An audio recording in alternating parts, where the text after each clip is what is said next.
रौनकें, बरकतें, रहमतें और मसरतें, खुशियाँ, इंबसात और लोगों की हमाहमी, इन तमाम के मजमुए का नाम है रमज़ान। जी हाँ दोस्तों, रमज़ान ही एक ऐसा महीना है जिसके आते ही खिज़ा रसीदा माहौल पर एक बहार सी छा जाती है।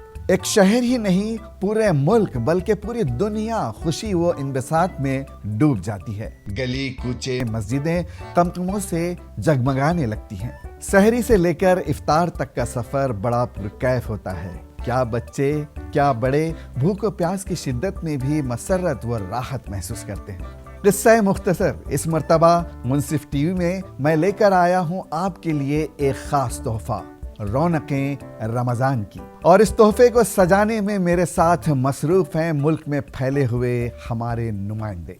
वैसे से मोहम्मद मुजम्मिल, आदिलाबाद से अब्दुल अलीम, खानापुर से शेख परवेज, हैदराबाद चार मीनार से मोहम्मद अब्दुल रशीद, अब्दुल मजीद, हैदराबाद चंद्रान गुट्टा। मैं इरफान खान, मुंसिफ टीवी रिपोर्टर, नागर कर्नूल डिस्ट्रिक्ट। खम्भम से शेख अहमद पाशा, जुकल से शेख सैफुल्ला, सिकंदराबाद नॉर्थ जोन से मैं सैयद शाहरुखुद्दीन, से मीर यूसुफ अली, सियाल से इफ्तिखार अली जुबैर, अतीकुर रहमान बेग, करेस्पॉन्डेंट मुंसिफ टीवी नलगुंडा। महाराष्ट्र के शहर नांदेड़ से मैं ज़मीर अहमद खान, विकाराबाद से मैं मोहम्मद इरफान, आंध्र प्रदेश करनूल से मैं सैयद कुदरतुल्लाह खान, नारायणपेट से नवाज हुसैन ताज, से मैं हूँ M.A. माजिद, मोहम्मद अकबर पाशा, महबूब नगर से मोहम्मद अब्दुल रहीम, मैं मुजम्मिल आलम, ब्यूरो हेड मुंसिफ टीवी झारखंड, हैदराबाद से आरूपन, जिले जनगांव से मैं मोहम्मद एजाज, साइबराबाद से मोहम्मद शकील, मोहम्मद अब्दुल रज़ाक, ओल्ड वारंगल डिस्ट्रिक्ट। रौनकें रमजान की ये प्रोग्राम देखिए रोजाना रात 10:30 बजे, दोबारा सुबह 8:30 बजे मुंसिफ टीवी पर।